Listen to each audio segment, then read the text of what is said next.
paka makambu pe ba kondi ba yoka ba tosaka ba to poussa na ka pene na bino population baza ba vrai élu ya solo pour na ka kozana parlement te pour baza en contact na bino pendant vina bango mobimba bazala bongo yango to benga bango na émission pour ete ba kana ko trouver ba solution na ba problème na bino ba mema yango epa ya ba kondi et te ba kana ko loba yo peuple o ka bena ko changer comportement au bon moment pour ba port ni no ko yiko apporter na mboka na yo pe ba konza mboka no ba yiko sala nini pour na yo yango les podium du peuple to sur la société to sur la mambo etali social o etali politique o etali santé nyoso to beta yango na kati ya émission avec les élus ba leader d'opinion il y a peuple une fois encore de sengi biso et te toka na ko bengela bino wana mboka Gabriel Mokia oyo alobelaka pe makambo etali mosola l'état finance alobaka na émission oyo et la carte FCC na bato ba travailler contre chef de l'état parmi bango atangaki azali ministre la finance scellé à la gouni oyo lelo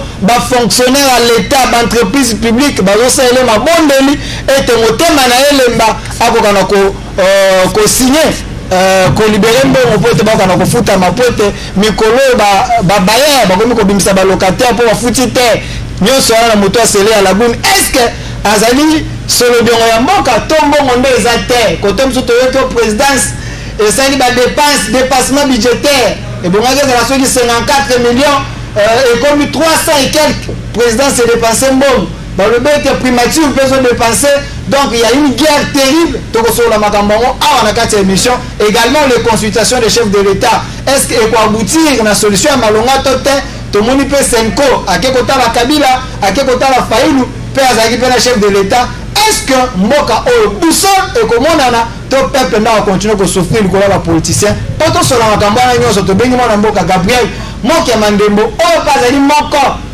ya ba chef de l'état ayambaki déjà malgré tozo ka ko yamba les sous chef de l'état mbambala moko mais Gabriel moko ne ba ko yamba mbale bele mona mboka Gabriel Mokia mbote na mbote ndeko mbote population mbote ba famille mbote na madame mon épouse mbote na bana mbote na bino ba journaliste surtout à Congo na pesi bino mbote to bundela mboka Gabriel Mokia Mandembo ozalaki bongo moko ya ba candidat président de la République na élection il y a 2018 elongo na Félix Antoine Tshombo Tshisekedi na ba misusu pe chef de l'état na ba consultation ya mbaki na liste ya ba candidat président de la République mais tozo ka ete ba oyamba bino lisusu yombo leki ba misusu fo ba ya mboka mbalebele to point tozala ba solution ya mboka il faut au rapport de chef de l'état bayambinga comme une haute personnalité de la République taken à ces candidats président de la République ndenge sala magana ba mboka nyonso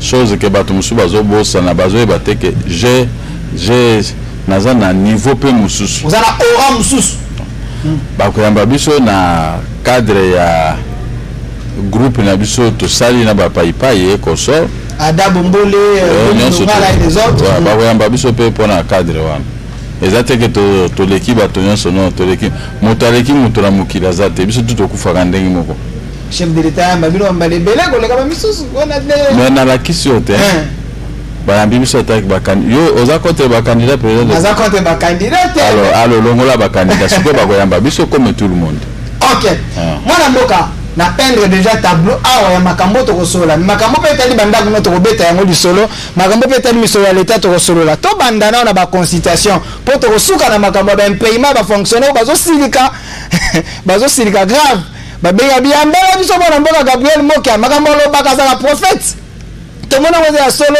sele ala guni ndali mboka hotel alingo futa biso te chef de l'état azongise lisusu te to kolobela yango meto banda na ba consultation mona mboka chef de l'état zoyamba bato mais toyoki na ba réseaux sociaux bande ko FCC ba komi ko seka ba lobete ba consultation ngo ba komi ko yamba na ba sai ba komi ko yamba na ba comédien est-ce que consultation chef de l'état nga zoyamba ba comédien to ba artiste a BBC honneur en consultation ngote to bango baza ba sous-homme ba koyamba bango te sous-homme azala mokilo na poka totala ka ba théâtre tozo seka bon yo mona bango bato ya théâtre ba bato pamba tu crois est-ce que ngande na télévision na l'équipe bato ya théâtre na valeur wana bato pepe ya ndende ba lobby FCC botika pe omoni ya finga bato musu bato ya théâtre nde bazana ba l'équipe bato belé tozala bango na politique pe na valeur pe na koyeba ba musicien bato ya théâtre nga linga te moto o dénigrer ba salioni mboka nino soki siko compétition ya bato ya théâtre bimi compétition ya ba musicien ya mokili bimi biso siko to tinda bato ya kingakati donc bangona bazo ba valeur ya bato te botika ka biloko wana botika tozana bato na biso ya théâtre bakende poto basala ape théâtre kuna bapesa ka valeur na biso fu botika ka biloko wana ezali bon soki soko balobi na président pika bi na monde ya théâtre problème na bino ezali ngai ube bato ya biso nde tokonoroba pa na place ya théâtre ube ezaka bato ya théâtre bango bakoloba eloko nini bango bazomona na monde wana. Donc c'était important comme chef de l'État à exclure bato te baartiste bato ya théâtre bakana koya o baye chef de l'État soye na bango ndenge bato baza ko se moquer na bango yoza libérer d'opinion mona ngo malamu te na Ukraine na komi président kuna ka bato ya théâtre wa eza ba poste ya biso surtout constitution elongoli mutu moko te si bino ba journaliste na bato ya théâtre na baso baza na kati ya ba assemblée alors pourquoi wana kobebisanga motema te il ne faut pas dénigrer les Congolais tokufi déjà ebede ba Congolais ba se débrouiller pour manger difficilement à n'importe quel travail totika bango na état wana.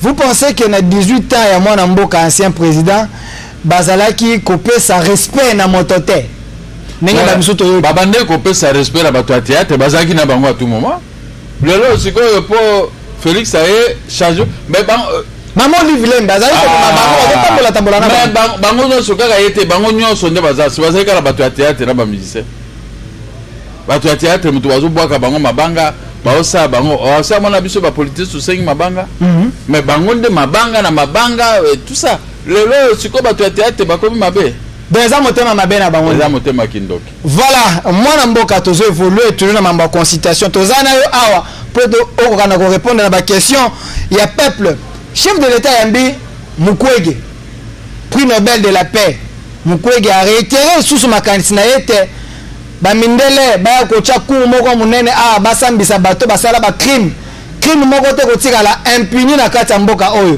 Est-ce que na ndenge tozoluka kimia soki bakomi kokanga lisusu bato bakana kosamba na bamabe basala bomoni teke bokofongola lisusu boîte moko ya ba problème bongo bao baza na prison ngai moko na sali baturu 9 fois na makala donc nga aza mutu te bango baleki biso na sina boma mutu à raison de mes opinions c'est une infraction contre le pays qui m'a arrêté à raison de mes opinions.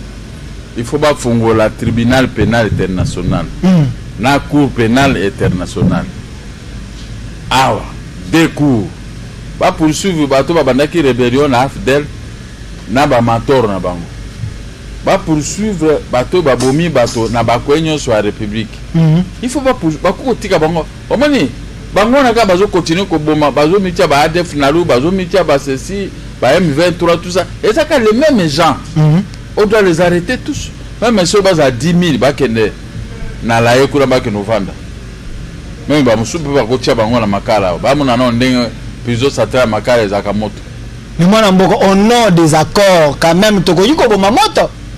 Les accords sont liés ici entre les parties mais les accords ne sont pas liés au niveau du tribunal pénal international. Les accords représentent quoi? Au moins que bato bakokanga makasi mwana mboko. Nous sommes régis par la constitution et non par un accord. L'accord, d'ailleurs pour le moment cet accord est presque caduc. Parce que qui respecte encore l'accord? Ceux qui respectent l'accord, se plaignent de Makamambongo. C'est-à-dire que cet accord n'est pas respecté. Donc il faut qu'un tribunal ce que vous avez un autonome que babomi na ba condition ndenge toyoka qu'est-ce que vous en savez? Ce que kanise longi na ye motema no baby. Alors les auteurs et co-auteurs sont là. Comment bakoko baza nommé, baza ba mandataire, basala pe brassage na armée, ba kota partout mo mboka ba caresser bango ndenge wana. À la fin de compte ba ko récupérer bango ndenge balaki mafuta mingi ba pondu, ba tondi, sikoyo nde ba ko ya ko servir prison pour balakisa bango que les êtres humains ne peuvent pas être sacrifiés comme ça pour besoin de certains individus. Non, c'est pas possible. Président Mokia, est-ce que vous ne voyez pas que ceux qui font le biloko na ba guerre récemment na Congo, prison na biso kozanga na place ko yamba bato. Ah kaka. Yo moko lo ba na émission moko. La EP. Ba grand gorobo ke na lai. C'est tout. Toujours à makala toko so mabanda ko suto agrandir yango. Bato babomi bato belé na mboko oyo. Biso to perdre bana na biso ya liboso polani parce que de les côtés botoli tout et sali tout to tikali boye. Bongo ke l'hôpital ezate moya ko tambola ezate to comme ki ba pauvre moko boye pourri. Da wana za régime du sang. Ah, wana régime moko ya mabe, ya ba criminel et ces criminels sont là. Si on va les poursuivre, comment vous pouvez faire obstruction? Il faut les laisser être poursuivis pour que pareil cas ne se répète plus dans notre pays. Est-ce que les criminels bazaka na ngambo FCC to bazali les deux côtés? Au moins que non, côté à cache ma BP zali. Qui a cité le nom de FCC? La justice va jouir de son indépendance. Quelle que soit la justice internationale, c'est l'indépendance qui doit primer. Tolandi pe Mokonzamboka ayambaki pe cardinal Mosengo o yazasu cardinal te ya Kinshasa pour le moment, mais quand même un ancien cardinal chef de l'État yambaki mena kobima na ye alobi ete asolona Mokonzamboka ayebisi atala économie, surtout côté économie akoka na kotala bobandi ete malobo cardinal alobi na situation toza ko vivre. Est-ce que notre économie est à par terre? Si il faut que l'économie, chef de l'État, a bandé la ouate. Olingi suna bandela sous ma cambo économique. T'es à ma solo, t'es à consultation, t'es à ma solo la tête. Na loba biloko tout des années. Bango balobaka mingi te, ngana lobaka mingi. J'ai toujours donné des détails à ce qui concerne l'économie. Tant cardinal pas l'économie repose dans la production et dans l'honnêteté de ceux qui gèrent pour la conservation de l'argent généré par la production. Parce que mon budget par an, c'était à 15 milliards de dollars que j'avais dit. Si j'étais élu, je pouvais respecter ce que moi j'avais dit. FCC, je pouvais les arrêter tous. Ce sont des bandits. Regardez comment ils sont tentés de mettre les bateaux dans les roues pour la gestion du pays par Félix. Si les choses marchent, ça sera l'intérêt des FCC, l'intérêt de la population, l'intérêt de tout le monde. Mais quand vous mettez les bateaux dans les roues, vous bloquez tout un peuple pour vos ambitions personnelles. Non, non, c'est pas... Mais président Mokia, il ne faut pas seulement dire pour dire, selon les gens du FCC, ils ont dit ceci, tout celui qui dit que le FCC est en train de bloquer les chefs de l'État, est-ce qu'il peut nous montrer un acte du FCC au blocage chef de l'État? Bateau dans les roues. Est-ce que l'exemple de moi-même, je suis de cash avec le chef de l'État. J'ai des millions. Pourquoi le FCC refuse de me payer? Pour me payer, on doit aller à Kingakat, trier la liste des gens qu'on doit payer. Ils ont mis un ministre qui chauffe les gens de Félix, qui ne veut pas de nous. Un ministre des Finances. C'est là à la goule. Alors, qui bloque? Pour eux, tous les gens de Félix ne peuvent pas avoir l'argent pour les élections futures. Si moi qui ai l'argent, moi qui ai clair, il est populaire, alors il faut bloquer. Mais quand il me bloque, ça veut dire que tu as bloqué aussi autant de gens. C'est-à-dire qu'il Bolingi va tout. Pourquoi Bolingi? Il n'y a pas que moi. Quand tu as commencé, si tu n'as pas commencé par moi, tu as commencé comment les gens sont en train de se plaindre pour le blocage. Oui, oui. Y compris, mais après, maintenant, tu m'as cité que tu as toujours parlé de ça. Bon, c'est quoi Bolingi na salani? C'est-à-dire qu'il y a opposé à Congolais pour y passe, il y a blocage. Mais ministre est en train de parce que le ministre le Bélango, ils ont eu un point, tout font la dossier, mais ministre il y a la goule, c'est ministre de la finance, c'est vrai, il y a un côté FCC, mais il ministre Yamboka. Bayamba qui est dans le parlement, le BPA, Bajanine Mabunda, Mende, Bandeko Moussousou, a lobby était présidence de la République, institution Liboso, oh, ça dit dépassement à budget à Nenga Kosaganate. Et bon, il va consommer dans les 52, ce qui milliards, mais Baketi au-delà de 200, moi Namboka, il y a aucun dépassement. Alors, il y a bloqué ma Cambo. 200 millions de dollars représentent quoi pour un pays, un grand pays comme le Congo? Yuma ka yemo kwa zana 200 millions de dollars. Albert Yuma. Oh, Chadar, le bac sur le signe de paralyser l'institution. Gouverneur Bak Satra n'a pas n'ingane, basi bazwa déjà 100 millions. Ba fongoli bango dossier mais ils ont qu'un décanding. C'est déjà 300 millions. Oh, président Signonso, Nakoloba on est bassalé. Donc, 2 personnes bassalé là. Ça, c'est un. De 2. Est-ce que le pays a un budget de 11 milliards, diminué à 6 milliards. Mais dans les 6 milliards, si les dépenses du chef de l'État peuvent être avoisinées les 200 ou 300 millions, et si les 6 milliards, il faut soustraire, c'est 550 milliards, non, 57 milliards de dollars qui restent. 57 milliards qui restent. Alors, qu'est-ce qu'on en a fait? Pourquoi on ne paye pas les fonctionnaires de l'État avec? On m'a dit que les économistes, c'est moi qui ai à l'Okuta. Ce sont de faux économistes. Le pays n'a pas encore trouvé des économistes, les vrais. Le rôle d'un économiste, c'est sécuriser la production. Et sécuriser l'argent qui entre à la Banque centrale. Amener la population à produire dans tous les secteurs pour emmagasiner l'argent. Mais les économistes, il y a qui chemise, il y a qui $10. Ça, ce ne sont pas des économistes. La présidence aujourd'hui a trop de dépenses à faire. C'est pas que nous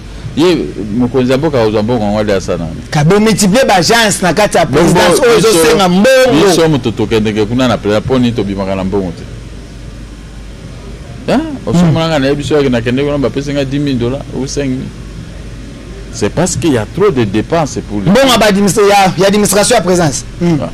Alors, quand nous avons des régies financiers, quel est le rôle des ministres des Finances? C'est contrôler les recettes qui entrent dans les régies financières, les canaliser vers la Banque centrale et surveiller le gouverneur de la Banque centrale. Le gouverneur de la Banque centrale, console, il fabrique nuitamment l'argent. Ils mettent ça, les billets, à la disposition des mêmes lignes, Sosacom et partout les nouveaux billets. Maintenant, les gens, avec ça, ils amènent les dollars pour faire l'échange. Et ça fait maintenant faire galoper les taux de change à leur bénéfice. Ils ont des milliards, regardez. Le jour de leur mort, même leur famille ne pourront pas récupérer cet argent. Tout le monde a Bambongo à Tchombe, Bambongo à Mobutu, Bambongo à Laurent Désiré Kabila, Bambongo à Batunyo surtout.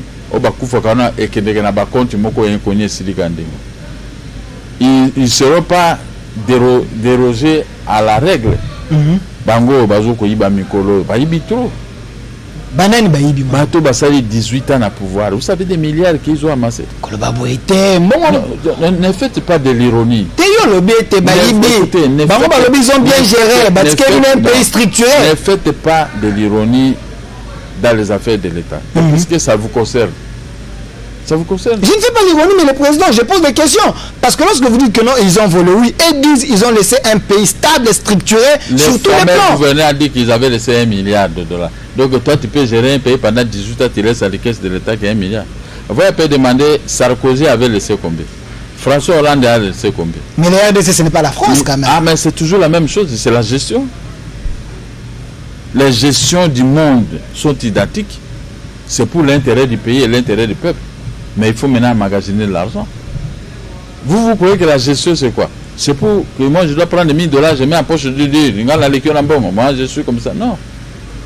Il faut faire remonter l'économie d'un pays avec tout. Financer les entreprises, financer ceci. Comme ça, les recettes qui seront générées vont permettre à l'élaboration d'un grand budget. Mais le ministre des Finances lui-même, il est orgueilleux, il n'est pas courtois vis-à-vis des gens. Ils sont courtois vis-à-vis de leur groupe des FCC. Mais quand aux autres, ils nous privent, nous, l'argent, c'est-à-dire que c'est l'économie qui était... Toi, tu ne sais pas ce que moi je pouvais faire avec cet argent pour que les pays aussi trouvent son compte. C'est-à-dire que j'ai été. Tout le monde, après tes études, j'ai travaillé à un commis dans un bureau. Ah, les bureaux là, il y a la production. Oh, j'étais directeur, oh, j'étais sous. Mais là, vous êtes parti seulement à servir, mais pas pour produire. L'exemple, ils sont plusieurs ministres des Finances qui se sont succédés. Ils ne savaient pas qu'est-ce qu'on appelle la production. Parce que garantir la production, garantir le fonctionnement des entreprises publiques, garantir l'intérêt supérieur des fonctionnaires de l'État, policiers, militaires, garantir l'argent de l'État qui entre à la Banque centrale. Et ils ouvrent le sous-compte et le sous-compte pour mettre l'argent là-bas. Mais le compte général de la Banque centrale est géré par qui? Ce n'est même pas par le ministre des Finances. ce sont les gens Mbokoyo okoko kosa biso ti boko lemba boko kufa boko tika mbongwa. C'était si au moins bato azo le laga na kombo ministre de la finance. C'est parce que nous avons nous déouvert la brèche. Depuis des années toujours le comportement actuel ministre des finances. C'est à la Lagune. Il est rancunier, il est au teint. Les gens pensaient que vous avez des problèmes personnels, non, surtout. Mais du moment que vous avez vu ses qualités, vous avez vu qu'il est... C'est quelqu'un qui... Il est orgueilleux, il ne respecte personne, il préfère ta mort. C'est comme si lui ne va pas mourir. De l'autre côté, on dit que c'est un homme de rigueur. C'est un homme de rigueur qui ne fait pas de dépenses pour faire. Écoutez, nous avons 4 DTO et Zawana. Batindiango, la vice-premier ministre et ministre de budget. Pourquoi il ne paie pas? Ça fait 2 mois et demi qu'il vend du bureau. Jean Baudouin Mayo. Naza Moussous, mi balé Moussous Zoya, et au coma 6. Mais il est hautain, il est hautain. Excusez-moi, hautain, orgueilleux, vantard. Donc, déjà pareil, je ne sais pas comment les qualifier. Ce qu'on a hautain, orgueilleux, ça va faire, non, mais dans les affaires, la gestion de l'affaire de l'État, tu ne peux pas mettre ton orgueil là-bas. C'est impossible. Celui qui a droit à l'État doit le payer. Mais maintenant, Pamba. Ba fonctionnaire à l'État ba futamite. Bazo ye pa nanga mais. Ba se belé ba benga ba papa yambela biso président Mokia to futamate. Ministre alingi nini? Na le kawa policier, na le kawa ba service de sécurité, na le kawa ba fonctionnaire bazo bebisa makamba na bibo. Ngai mo pe na zolela. Ngai mo pe na zo revendiquer d'une manière générale. Mais moi wana zo lingate. C'est-à-dire qu'il y a zo kende la ba paiement tout na kingakati. Ba trier ba to ba kofuta. Mais Mathieu peut ba futi ba to na ndenge to yoki. Koyo bazo ko sala ko ba futa ba fonctionnaire là ba soda pour ba sala révolte contre Félix. Ko ba boete moi moka. Est-ce que ministre Pené moka ko yiko zana makanisho na futa ba tote ko ba to ba sili la chef de l'État. Moto bimisi makambo na zoloba. Il fallait zelangande na bimsango. C'est-à-dire que tableau peindre c'est une réalité. Donc batona siko bazole la bazaba nyama yo monique o mona ka mwana muke mama ne soki na libele tondité mama na apesi mwana to ebinde bana mike baganga biso to nzamba sala biso panique devant mwana muke so mwana gangi wa mon tutu mais qu'est-ce qui se passe mais tout ça soki miliki zate papa tiaka loboko na poche ata mbongo ekoya kokipete kende ko sombele loko tout ça mais zama mwana muke pourquoi papa zo bangai. C'est comme ça la force que Dieu a donnée aux petits enfants. Oui, il y a ma casse, il y a ganga kolela yo bangi. Kozang za okimia. Kozang za okimia. Yo siko ko gange la mama na yena ndengo ko gange la bayana ye ko beta. Mais ya ko gange mbamoko yo o paniquer. Kasi yango na moni batu bazolela. Siko bazolela la mokonzi mboka. Mokonzi mboka aussi est lié na ba nene na ba deal na bango. Mais deal wana je se retourner contre mokonzi mboka parce que bango bazo saboter. J'avais déjà dit ça ici. J'ai toujours crié, j'ai toujours parlé. Quand une personne refuse de respecter le peuple, c'est une personne à lapider. Mais je ne pense pas que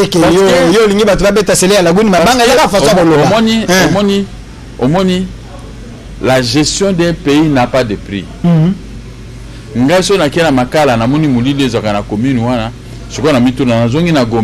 Attends, ça dit 2 heures, notamment moins des alliés. Ce qu'on a comparé bateau bazakuna, ce ne sont pas des animaux, ce sont des êtres humains. Pourquoi on a dit ça na monini? Pourquoi on a bangon zelate? Okoko tonga gombe pe na makala, na ngiringiri, na selemba otongi gombe parce que selemba ezambinza. Omoni banda kwa mbinza kitoko pouvait se construire ça la base au banzela kitoko. Omoni ate mbinzo kenego otambola nesengo. Mais selemba o bazala montagne. Ceux qui inondation commis à biso to kokufa bato tuzana bagombe. Mais immédiatement bato bazali na baselemba ba kokufa te. Ba ma campagne kuna ba komata likolo. Ça dit que chacun est maître de chez lui. Hein? Chacun est vraiment maître chez lui. Alors yango na zolo baboy. Mwana wana batie na ministère de la finance a un esprit ya matata poni. Na baloge na bango wana. Matata Ponyo yaza wala tande cravate rouge eza na baloge te eza nde la teli na ye eza na loge na bango eza côté ya ministère ya justice loge na bango eza ça basambelaka loge wana bazosambela yango mpona motema mabe donc le bato ozokufa milimo wana sikoyo bino bozosalela bango loge na bango wana donc baza na mpona kwa baza bato oyo baza na molimo biso towana yango te molimo na bango loge na bango eza elatami mbindo na molimo ya satan sikoyo yo ata ozolela akobeta yo kakara epuis mwana wana kwa sele wana kokoyamba te ondila aza na nguma na eloko moko ya mabe na nzoto donc so amoni yo moto juste omona aza mal à l'aise donc kolela ya bakongolais oyo eza bien mpo na bango kasi kolela wana nde sikoyo ezosalela bango mbongo ezosalela bango pouvoir baza na loge na bango wana momona mboka Gabriel Mokia makambo ozoloba na mboka mosusu bato balanda biso libanda bakoki koseka biso koloba ete bino boza penepene na mokonza mboka aza na décision alobaki ete aza na bik rouge siko bik yango esili mai to te tozokombo siko bik rouge omosala nango nini mpo aza ministre na ye akoki kolongola ye te soki aestimeke azosala bien te kolela ya peuple oyo alobaki salut ya peuple eza likolo ya nyonso siko ministre azofaire souffrir peuple congolais bik rouge esili mai esili te mais baza na baaccord baza na baaccord aucun accord ekozala au-dessus de mes prérogatives constitutionnelles ye mokonzi moto aloba nayebi so nazokoyebisa yo. Voilà, merci. Nous sommes là en direct avec le président Gabriel Mokia. Comprenez que tous les masolo Yamboka masolo oyo tungisa peuple masolo oyo peuple aza konyoko manakati na yango masolo oyo peuple aza na posa pe ya solution yango to benga nde ba konzi to kana kobeta masolo yango Gabriel Mokia moko ya baimboka toza ko sola lobiete na ministère ya finance selon ye sele ya laguni ndazali motaza motema mabe alingi peuple abongate alingi peuple nda souffrir pour être ye aza côté FCC azoka ba ordre na kingakati yango chef de l'état ba projet na eza bloqué wana eza makanisi ya muimboka Gabriel Mokia o toza ko solane awa mais to suka wana te mwana mboka na tuna ke mutuna okima yango te il faut répondre peuple na posa nango bik rouge mokonza mboka ebukani esilima ite silima kila rouge wana eza mena na omoni loge ya ba matata pona na basele ya laguni komo nango TH na yebi signification nango te TH loge moko ya sataniste. Non, nous sommes dans un pays laïque hein, donc nous kutana na ba prière omoni ndenge prière meminga na zo sambela nzambe na zo dénoncer ale mokiri mobimba siko biye mutu awsala bo obandaka ngo kala kutaka akobenga na ye. Tu ne peux pas travailler avec bato baza na loge ya ba TH na ba matata pozo loge wana ezali pona ko boma ba congolais pona ko sala bango mabe ba prier na bango ya satan. La fonction publique bato futami te ba soda ba leli ba médecin ba leli cour constitutionnel ba olela ba fiche donc bato nyonso ba olela mboka yo na ministère noza na mbongo obite na kosala te ale ezo matisa bango ngenge souffrance wana lokwa ndenga na lelaka nazo senga mbongo na ngai mwana wana ezo matisa siko ngenge mwenga azo konda parce que mbongo na ngai eza bloqué l'état za na nyongo na yo ye fa futa yo mazo futa te fonctionnaire baza bloqué basali musala bazo futa bango basoda loge na bango TH wana ezo fonctionner siko ya merveille eza côté pepe ya cour suprême de justice na ministère de la justice kuna loge mabe bato ba rouge wana donc c'est-à-dire quoi le christianisme aide les pays à connaître Dieu. Ce peuple qui est dans le christianisme est un peuple qui pense au Fils de l'Éternel des armées que nous appelons Jésus-Christ. Il est venu, il dit que je suis venu mourir pour vous. Bon, Satan a kufa pour nous. Satan a zakanding wana, azala bango nyonso wana baosa biloko wana bango nde bazana Satan. Il pèse beaucoup ces gens-là. Mais tant que le président se Mbongo est-ce que c'est Satan? Non, le président se Mbongo Mingité. Il y a par absito du matin 300 millions. 300 millions de dollars, il y a beaucoup. Et beaucoup paralyser l'État. Ah! Donc, à quoi c'est bateau? Attends 300 millions, attends président s'agit 300 millions. Attends 1 milliard. Yomoko za intellectuel, Yomoko talanam. Le budget, lui, il avait dit 6 milliards. de 11 milliards, ils ont réduit ça à 6 milliards. Bon, si les 6 milliards qui n'est pas encore très bien exécutés, 300 millions et l'ongwa au bandakole. Et les 500, les combien 57 milliards de dollars. Et ça, parce que les fonctionnaires n'ont jamais eu de primes. Leurs salaires ne sont jamais augmentés. Alors, cet argent, vous avez, les routes ne sont jamais construites. Les écoles, il y a gratuité, mais même les professeurs autres ne sont pas encore payés. Mais nous avons 6 milliards, selon lui, c'est à la goule. Le budget, c'est de 6 milliards. Mais maintenant, qu'est-ce que vous avez fait avec les 6 milliards? La Cour des comptes fait quoi pour nous démontrer réellement l'utilisation de ce budget de l'année en cours? Donc, moni biso tomi bimisakate biso siko tomona kandenge bazo gérer mboka na ndenge ya kimoyibi. Ce n'est pas la vraie gestion du pays. On est au Maroc à kimoyibi. Alors les miyibi quand ils mangent, ils ne peuvent pas accepter que na kofunda nga ke no funda nga basenya nga comme ma population c'est bonbongo budget za kisimia to sala siko bakaliki.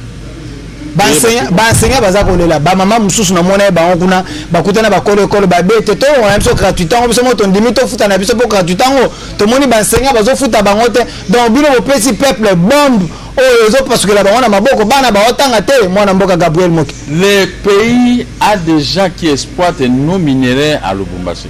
Les gros des bénéfices de l'État sont versés dans des comptes parallèles à l'étranger, qui servent même au développement de certains pays de l'Afrique centrale. Mais nos minéraux sont produits, sont exploités d'une manière gratuite pour l'intérêt de certains individus. Il faut la Cour pénale internationale, tribunal, on doit suivre aussi l'utilisation de l'argent du pays. Le pillage des richesses. Coulage de recettes. Le coulage, les rapports mapping et consorts. On doit mettre ça sur le rail. Le peuple doit se coaliser comme un seul homme, demander à la communauté internationale de venir trancher cette affaire. Parce que nous avons des minéraux partout. Le Rwanda et l'Ouganda exploitent ça d'une manière gratuite à l'intérieur du pays. Nous n'avons pas de ministre capable de contraindre ces minéraux, les gens qui pillent nos minéraux. J'ai attendu un ancien ministre de la défense tchikaise. Il s'est insurgé contre l'actuel chef de l'État. J'ai posé la question dans le Facebook. Tchikaise, tu as géré le ministère des Finances. Comment il y a eu les plantations de Tutsi et Hutu? Ministère de Défense. Le ministère de la Défense sur Joseph Kabila. Comment il y a eu l'implantation? On a brûlé des villages sous votre règne. Est-ce que vous êtes un homme propre, vous êtes incapable même de gérer ce ministère? On vous a donné ce ministère par accident. Le ministère de la Défense, c'est pour défendre l'intérêt supérieur de notre pays. Mais tous ces ministres, même ceux qui sont là, ils gèrent ça comme la musique. Un instrument de musique et non un instrument de destruction pour pouvoir remettre les étrangers qui occupent notre pays à leur position initiale, c'est-à-dire dans leur pays, et nous autres, nous allons récupérer notre Congo de la façon dont nous avons récupéré ça au vieux de 1960. Mais si qu'on bino économie paralysée, kaka munoko, kaka motema mabe, soko kuta ina sele à la goule wana. Donc au moment ya zo mono lokola ndoki bali ayo, a mono mutute. Puisque souffrance na yo ndenge biso to lela kawa, nazana mutute malade, nazana famille malade. Ya zo mono adi. Récemment, quand vous avez le vieux Maurice, qui était très souffrant. Le vieux Maurice est mourant. Là, aussi, c'est une mission à eux. Bouquetisiko. Azasiko na clinique. Pas tomber la goutte lamba. La dengue pe aloba qui trop. Et baluki le souci. Au moins, aussi, c'est une mission. Ngana ke pa na na 3 heures. Afin na ipene. Moi, tant que. Vieux Maurice Liko. Na longwe na ndako na ngai na 2 heures. So y komi na komi kuna na 3 heures. Doit assister et 4h30 dans l'hôpital. Vous comprenez? Quand c'était n'enga longola qui lamba, au mana qui wana kasi motazo kufa tuzuta. Ngana leli, vient ngazo kufa boisana mbonga zoti ka plus de 5 millions de dollars na maboko ya sele. Na ministère de finance. Na ministère de finance. Mbongo ezali, bazo souffrir. On est ko futa eka mo 50 000 dollars. Est-ce que motazo na plus de 5 millions futa 50 000 dollars? De 5 besoin bandoki. boza bandoki bato balingi peuple te bato balingi peuple siko alongoli elamba botalaki na TV bana batali bakokolo batali bafamille batali babokilo batali ngai nake kovanda na hôpital ti 4h30 na longo epala nga na ville nakei ti na ipene nake hôpital kuna na se basoigne tititititi azwi pongi nde ngai sikoyo mwasi na abi bon papa moki aboko okende omoni yo mpe etalaka oza politicien tolongwe nazongi ti ville nalali mpe bien te na ntongo nabengi donc ti sikoyo naza à l'aise te donc ozomona moto azokufa mbongo na yango sele azoprefere ya kufa mbongo na ye tikala parce que bango bavivaka na ndenge wana yango leki na yo ya IDPS mwana mboka Augustin Kabuya aza secrétaire ya IDPS ye pasalaki nini meeting moko boye to dialogue matinal na bato ya IDPS oyo eza parti ya mokonzi mboka atie kombo asele au centre tomoni bakage tomoni bacommunauté internationale baza contre bapropos na ye alobi ete bato ya FCC oyo baza na ngambu kuna baza mitema mabe abi mutu lokola sele ya lagune alingi kofuta peuple congolais te aza na posa peuple congolais babalukela chef de l'état donc ayokaki yo ambwate kaka nini maloba na yo banda ya za wana nazoloba makambo oyo bato tu bazolandanga na retard et puis alobi ete sele ya lagune azofuta bafonctionnaire te cour constitutionnel aboyi kofuta bango nani Mama Nzenza azali ministre ya affaires étrangères makambo etali ba passeport ebongi ba renouveler ba passeport mususu na compagnie mususu ministre sele a bloqué donc baza bato mais eloko nazo senga chef de l'État fa bengana yeti kaboko bengana ndenge nini le pays n'est pas géré par un accord, le pays est géré par la constitution. Celui qui est le maître de la constitution qui protège selon l'article 74, c'est le président de la République. Son secrétaire général de son parti plaire. Vous ne pouvez pas laisser un simple ministre qui n'a pas été nommé ni voté, qui n'a pas été voté, malmener le fonctionnement de l'appareil de l'État. Ah non! Moi, non seulement je te révoque, je t'arrête. Mais son stylo ne fonctionne pas. Il y a un accord. Comment est-ce que défense na ordre public? Il y a un kanga célèbre ndaka. Il y a un kanga ngai para ngai umuna te. Il y a un kanga. Il y a un mikando zo justifier makambo osala. Ata zala mikanda, il y a un kanga. Omoni ngala ko lingate population ile randengo. Ngai par exemple, omoni ngala le na biloko gravité na le pondu bendunda kapa. Là ça me si tu m'invites chez toi, ne koyela nga biloko ya gravité. Ndunda ka pamba sa mungwa na pondu na lia pe na suki wana. Biloko simple. Biloko pona ngai ti lobi nga na discuter yo mona nga moto akende olie pa musu. Non, quand est tolé no wana tout ça. On comprend. Mais ngai na le bongo. Bato musu ba ya tala fufu ngai ya fufu te. Mais bato wana tout bloqué bango net baluba ebele na moni bango mikolo bakondi ni kola blocage kola blocage bato balinga kolia bafuta batete avec baluba baza na pouvoir bo bandalo ba so baluba ozu pouvoir ba boto la bandalo ça mais baluba bango olobi bakondi omoni kezaki makambo lokuta bo bandalo ba wa moluba so zana osala sala ni bo siko moluba yewana ngai siko nazolela baluba babande siko ngana za mongala pourquoi nazolela mwana mboka la pena et puis na zo bo futanga mongala mwana mboka mambo eza mutuya soki déjà secrétaire ya parti eza na pouvoir ezoka PPR dans l'époque Kabila na pouvoir secrétaire à parti na bango azolela pona ministre siko na ministre secrétaire général ya IDPS azolela pona ministre sele ya laguni a bloqué gestion d'état ndenge babengani tunda makambo kozala débloqué. Il y a un vice-ministre qui peut assumer l'intérim. Comme ça, le cola azamuto IDPS togole la mingite. Mako bengane bo il faut contresigner. Siko yo si votre pas contresigner. Suspendre. Oh, jibe ka konda cause contre. Ko le babo était mbo toto sa constitution. Toto sa te. Siko ya zoto ça.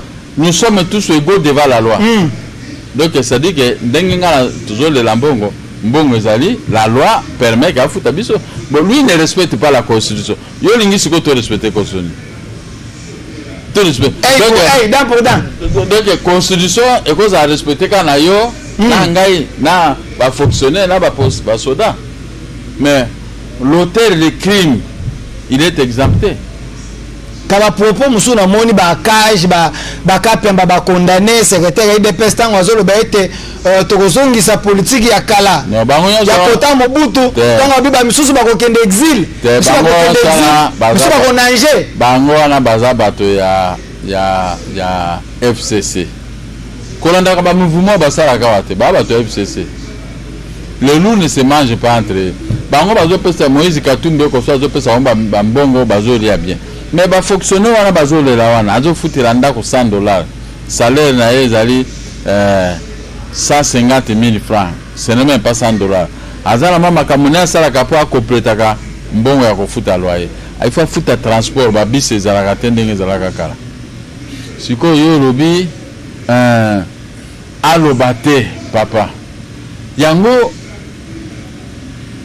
secrétaire général IDPS na biso toza ba esclave ya sele koloba to boy te me maloba o ezo inciter bato na moi violence te tango soki bato ake pied ministère Chinkezi ya lobby contre Félix na bité so amelaki masanga azo gangela chef de l'état ngana za na ngwawa na kukucha ngwawa oyoka maloba ya lobby koloba boy te mwana naza na ngwawa batindelinga ngo na babenga ngo loko ni mususu Facebook de loko mususu zakwana WhatsApp.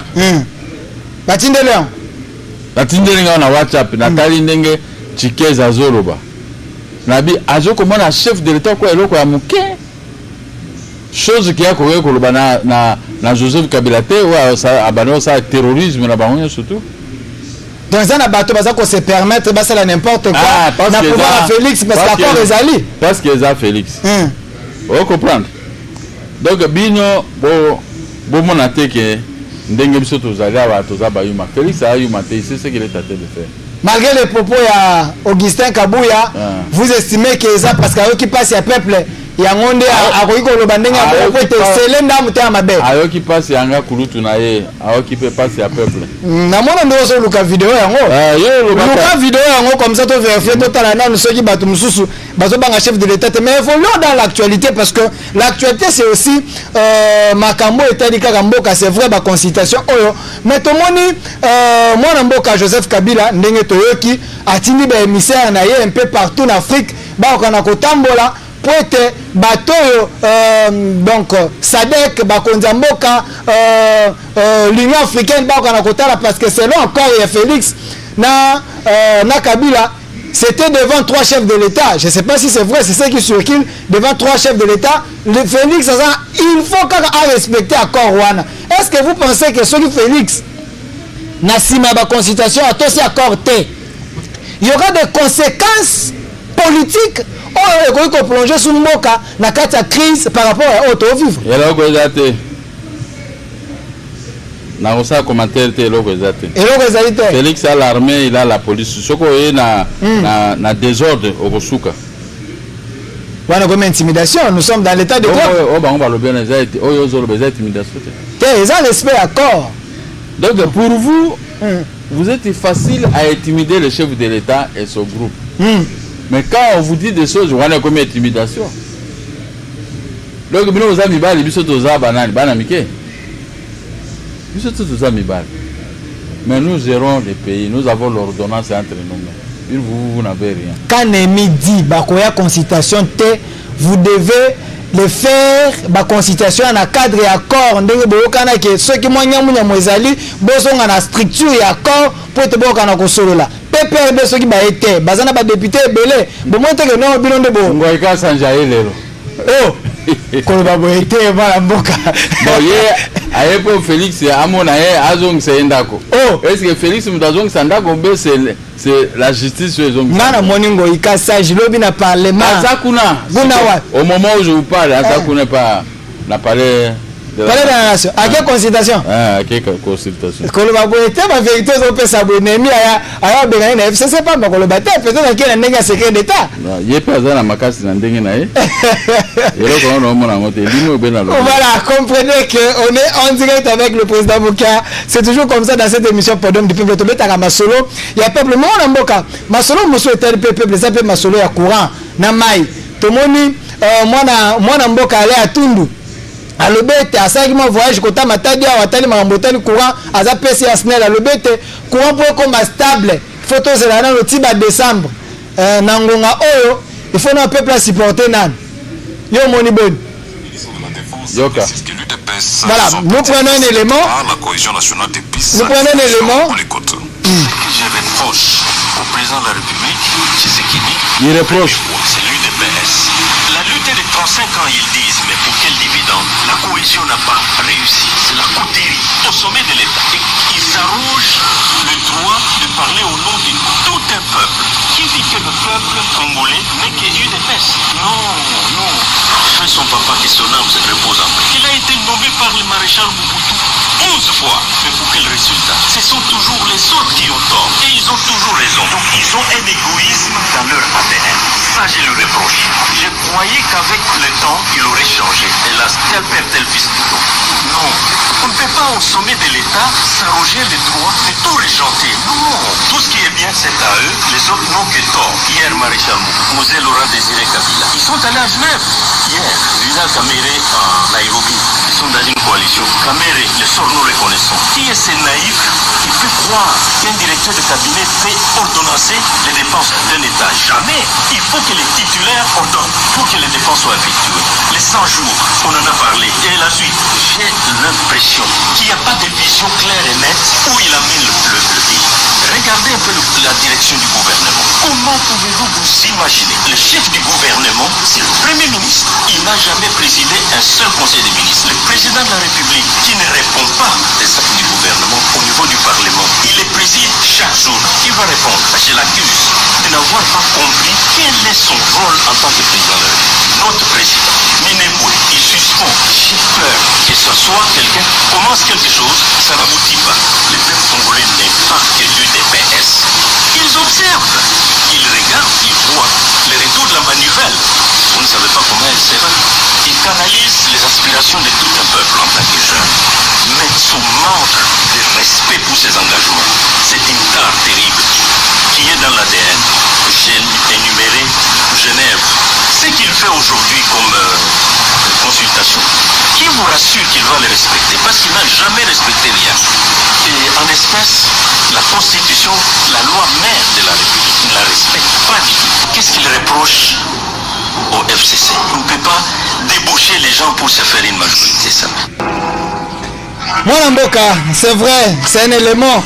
Au Ebisa Inga émission, j'étais permis au Kanako Yango pour être Ekokanako Kangamana Malobaro Lobby. Mais nous sommes dans un pays où la démocratie règne. Azan a droit de critiquer l'action du chef de l'État s'il estime que le chef de l'État a violé la Constitution. Tout le monde a saisi les paroles de Tchikez Djou. Comment il est tenté de minimiser le président de la République qu'il ne va pas respecter les consultations.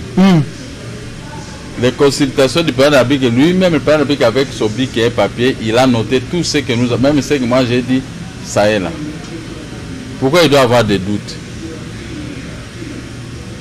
Quel accord qui ne respecte pas entre le FCC et les CACH? Tout ce qu'il a dit l'engage. Il s'est attaqué ouvertement à Félix Tshisekedi.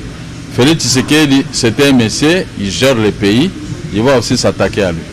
Et comme il dit que les choses vont aller très mal, c'est-à-dire qu'ils sont prêts à prendre des armes contre Félix, bon, on attend. Quand il dit que Félix a le sang de la dictature. Et maintenant, la dictature que nous avons vécue pendant 18 ans, une vingtaine d'années, ça, ce n'était pas la dictature. Ce n'était pas lui-même, il était grand dictateur car il fut ministre de la Défense. Où sont les Bangala? Est-ce qu'il considérait même les Bangala? Les généraux Bangala qui étaient beaucoup plus intelligents, aguerris, il les a mis de côté, ils ont permis qu'aux Rwandais, Ougandais d'envoyer les généraux, plus de 35 dans l'armée. Les colonels, les majors, les officiers, ce sont des étrangers, c'est sous son règne. Là, il ne voit pas qu'il a vendu le pays. Il a vendu notre Congo aux Rwandais, aux Ougandais, aux Burundais. Comment un homme pareil peut s'adresser d'une manière hauteuse à un chef de l'État comme si le chef d'État est son ami? Lui, il était un ancien ministre. Si moi j'étais à la défense, vous voyez les Ougandais et les Burundais, ils pouvaient entrer faire les plantations dans notre pays comme ils sont en train de le faire. Et ils ont laissé l'ouverture à ces gens de venir se moquer de ces peuples. C'est pourquoi, si le chef d'État nous reçoit, cette fois-ci, je vais maintenant lui dire, il doit focaliser son action sur l'Est. Sur l'Est. Point. Parce que nous devons détruire, déraciner tout ce qu'ils ont planté dans notre pays. Lui, Tchikez, il est parmi les gens qui ont commis ces bavures parce qu'il a été ministre. Maintenant, Félix est tenté de se battre avec les Rwandais qu'ils ont plantés dans notre pays. Depuis l'AFDR. Donc Tchikez fait partie de la destruction de ces pays. Mais lui, il était ministre de la Défense. La Défense depuis des années sous Joseph Kabila. Mais il a laissé quoi à l'Est? Il a laissé les ADF Nalou. Il a laissé tout ce que... L'armée de Rouberois, les MV3, est toujours là. Lui n'a pas été capable de carboniser cette armée de Rouberois. La communauté internationale a envoyé 3000 hommes qui ont neutralisé une partie, mais les restes se sont dissimulés dans notre armée. Et ils croient que nous n'avons pas de secret de cette armée, nous n'avons pas de secret de ce qu'ils ont fait. Mais vous n'agissez pas, vous on ne peut pas agir. Écoutez, nous sommes au pouvoir. Vous plaignez trop. Quand on est au pouvoir, on n'est pas venu pour être contre les peuples. Comme ce qu'ils faisaient, nous arrêter à tout moment. Moi-même, je suis leur bête noire de prison. Moi-même, on m'a arraché mes biens, c'est sauté. J'ai survécu grâce à la force de l'Éternel des armées.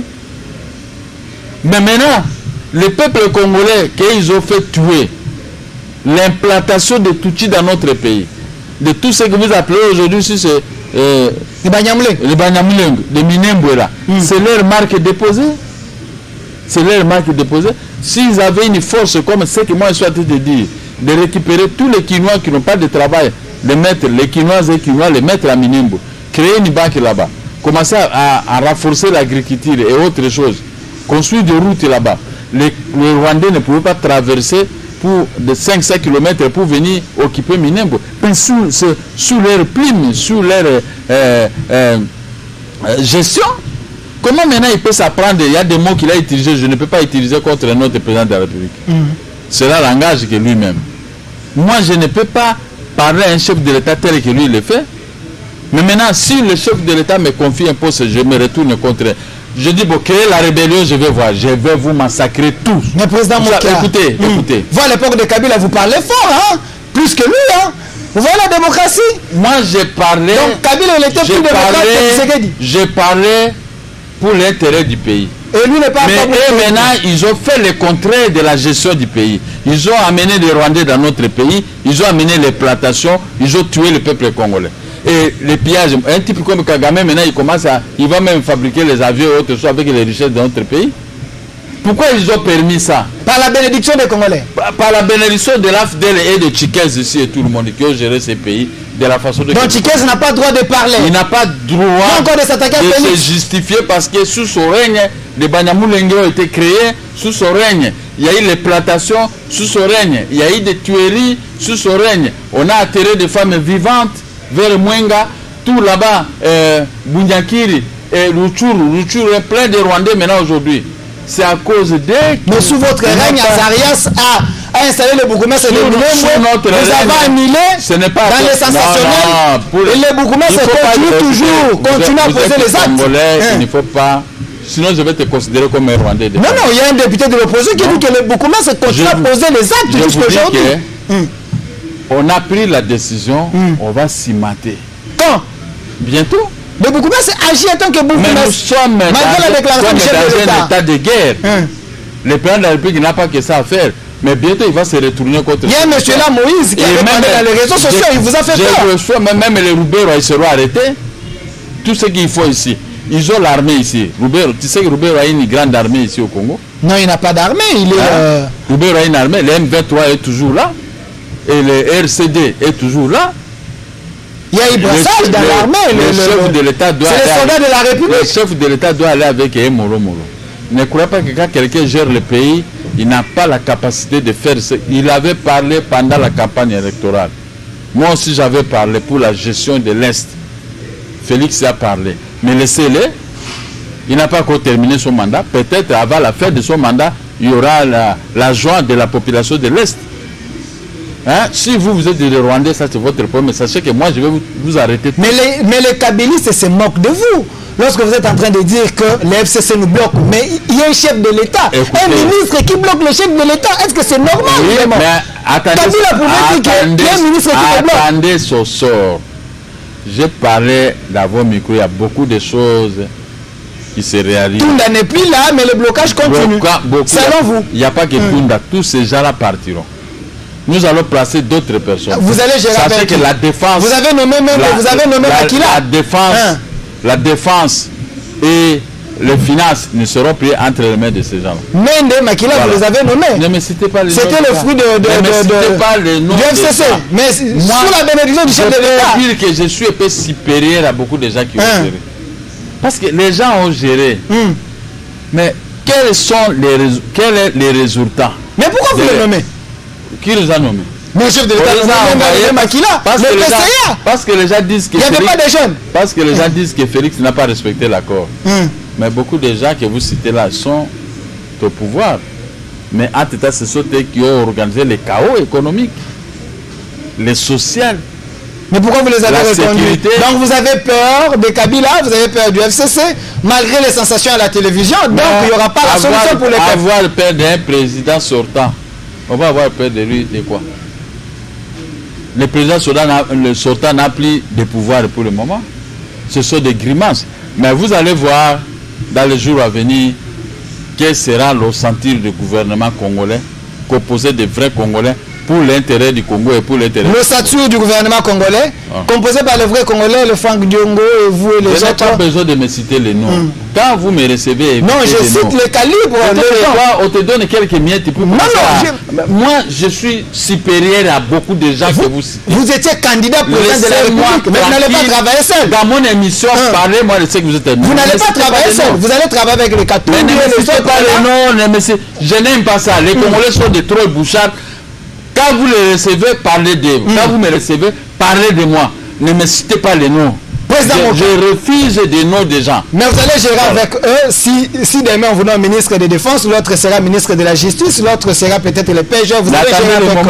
Attendez le moment. Président Mokia. Nous sommes venus faire une émission parce que nous sommes à colère contre l'humiliation qu'on est tenté d'imposer à notre peuple à ce qui concerne le paiement de leur argent par le ministère des Finances. Alors, je vous donne 2 minutes. Je vous donne 2 minutes. Regardez la caméra.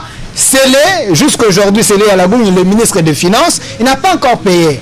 Donc, moi-même, je suis en train de pleurer parce que ma femme travaille, elle est matriculée de l'État. Donc, jusque-là, elle n'a pas encore eu l'argent. Moi aussi, je suis dans les lots. Président Moké également, Scellé ne lui paye pas. Alors, la situation reste...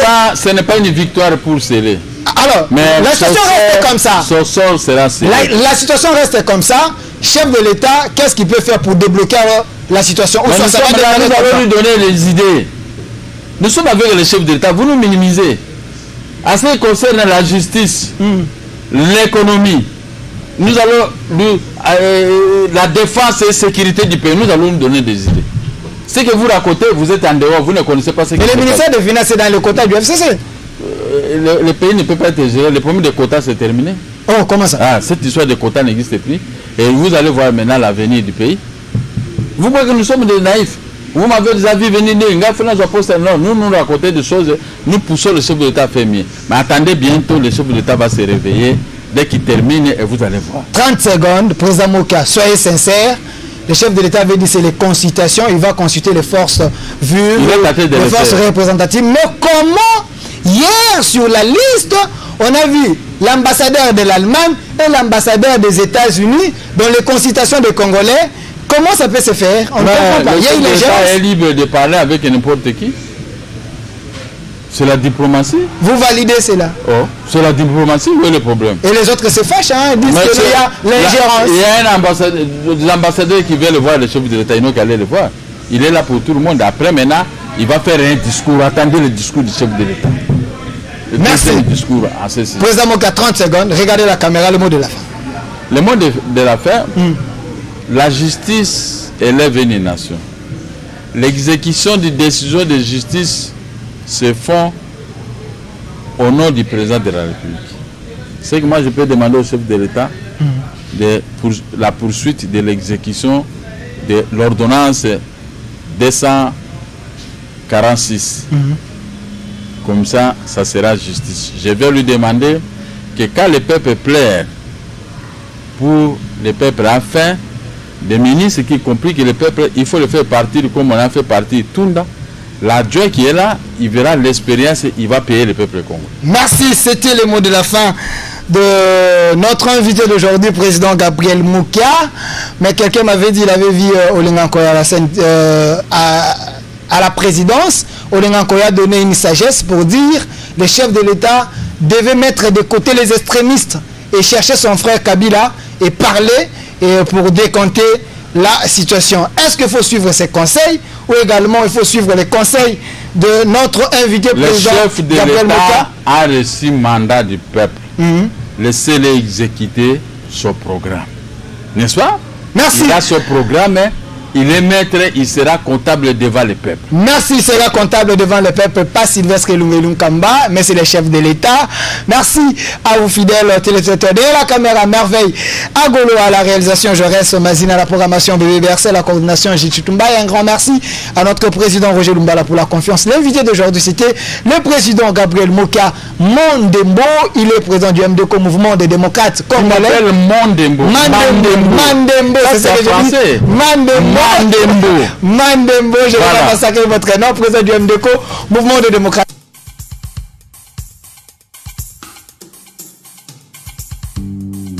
Émission ça étape par étape, tous côté bobé na moto ya pe actualité. Oui, ils allaient belé on a comme na pouvoir mais na go boka moto. Et l'ambone ça ka symbole des personnalités intègres que nous avons en République démocratique du Congo. C'est Kabila qui aurait tué ce pays. Vous comprenez les gens qui ne comprennent pas l'histoire. Alternance c'est ça cadeau des choses cadeaux ça qui a ça là. Bah nous on va ça. Et l'ingénieur ils allaient aux moto ya PPD aux moto ya parti. Il pèse MNC. Nga moto MDCO. Félix prend les pouvoirs.